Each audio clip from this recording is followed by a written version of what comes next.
From Lagos, the nation's commercial capital, this is the news at 10, live from Channels Television. Reporting tonight, Amarachi Ubani.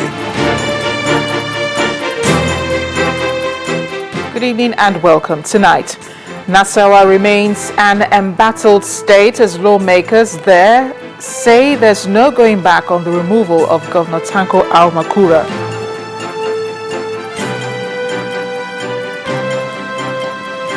Lagos governor meets tank farm owners in Apapa yet again and says the area must be decongested. Residents of Kubwa community in Abuja lament indiscriminate refuse dumping, alert authorities of imminent epidemic. And Gaza suffers huge death toll from Israel, 87 people killed in today's rocket and ground attacks.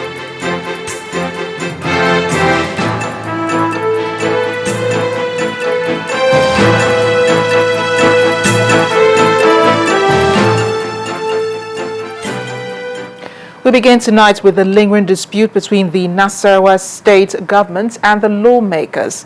And it does appear that the legislators are not ready to budge as they vow today to continue with the impeachment proceedings against the governor, Tanko Almakura.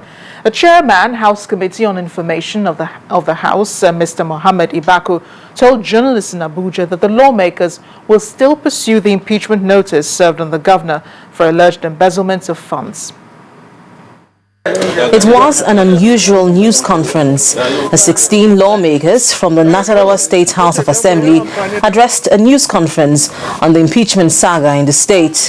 Standing under a tree at a popular hotel in Abuja, the chairman, House Committee on Information, flanked by 15 other legislators from the state, reeled out the offences of the governor and efforts made to serve him personally with a notice of impeachment. The issue is clear. Allegations are raised against the governor. Are they correct? Yes. The next thing for him to do is to go to where the panel will sit and answer the questions. Defend himself. If he proves himself negative, he continue to be the governor of Nasarawa State. Anything short of that, another person will be suing. But in a swift reaction, the senior special advisor to the state governor on public affairs debunked the claims of the legislators. He said the governor is always available but has not been served with any notice of impeachment. The long and short of it all, I have mentioned this severally, repeatedly, on and on, again and again. Please, let me reiterate. Nasarawa State House of Assembly has not yet serve His Excellency, the Governor of Nasarawa State, Umar Tanko Almakura, with a notice of impeachment. The lawmakers, however, said the Constitution permits the House of Assembly to serve an impeachment notice through the media, and if the governor fails to respond, appropriate actions will be taken. The Constitution is saying there are two routes. If you cannot see him in person, you can serve him through media, and we've done that. This was disputed by the spokesman to Governor Almakura, who says the publication of the impeachment notice in newspapers without a leave of any court of competent jurisdiction does not amount to an effective service. That will be a matter of the law. As far as we're concerned, we do not intend to join issues with members of the Nasarawa State House of Assembly on every statement they make. However, we are ever ready to respond to any action of members of the Nasarawa State House of Assembly that is within the contemplation and in full compliance with the provisions of Section 118 of the Constitution. Anything outside this, it will be deemed we are not properly placed in the picture of it. The impeachment saga, which started a few weeks ago, has attracted various reactions from people in the state. While a group of Nasarawa indigenes have protested against the impeachment move, the Emir of Lafia has sued for peace. The Royal Highnesses are concerned that the turn of events could reopen wounds that had begun to heal, or worse still, create new fault lines that could deepen conflict in our state. There have been accusations and counter-accusations from both parties involved in the impeachment saga. The battle appears to have temporarily shifted to the nation's capital, but the question is, why will the lawmakers travel to Abuja to address a news conference on its legislative proceedings? On to politics now. Winning back the 6 senatorial seats lost to the opposition is priority for the All Progressives Grand Alliance, APGA. And mobilizing party members for that purpose has begun in earnest. At a forum in Oka, Anambra State, the party renewed its commitment to service. The party leadership also used the platform to inaugurate the APGA Solidarity Forum in preparation for the general elections in 2015. As the clock ticks slowly towards 2015, political parties in the country are also trying to put their acts together towards regaining the grounds they lost in previous elections. One of such parties is the All Progressive Grand Alliance, APGA. It lost 3 senatorial seats to the PDP and the APC in the 2011 elections, but says it's ready to reverse the trend and believes this forum will help it get back to winning ways. Anambra must win Anambra South Senatorial Zone. APGA must win. APGA must win Anambra North Senatorial Zone. And as the leader of this struggle in this state for the past 12 years, I believe that with your support, the rats running around in the senatorial zone will be given a crushing defeat. After the chairman's remarks, the forum was formally inaugurated.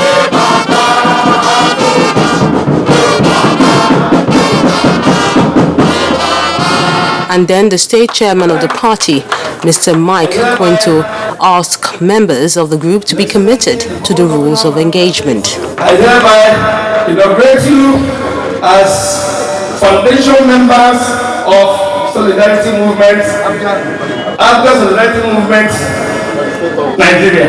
The inauguration of members of APGA Solidarity Movement calls for hard work, dedication, determination, and active participation of members in all its activities and programs, so that the vision for which the movement was put in place will be realized. The event brought together APGA chieftains from across Anambra State, and all of them resolved to support the forum and the task of taking the All Progressives Grand Alliance party to the next level. APGA! Well, back here in Lagos, the state governor, Babatunde Fashola, has today said his administration will not give up until it explores all means of stopping the illegal parking of tankers and trailers along Apapa roads. This promise was made while he inspected Apapa roads for the 3rd time in 1 month.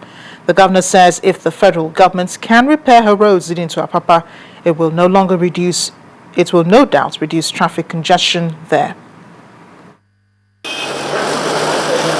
That's the situation which has become a challenge to residents of Apapa.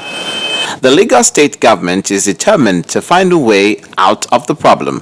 For the 3rd time in 1 month, Governor Babatunde Fashola is paying another visit to the spot. If the Federal Ministry of Works comes to take over and repair its road, Creek Road, the Apapa, Oshodi and Tinkan Island roads, clearly people in this area will feel some relief. The reality is that once there is congestion in one part, it tails back and just locks everybody in. So the problem is not just what is in Apapa, it is what is on Tinkan Island as well.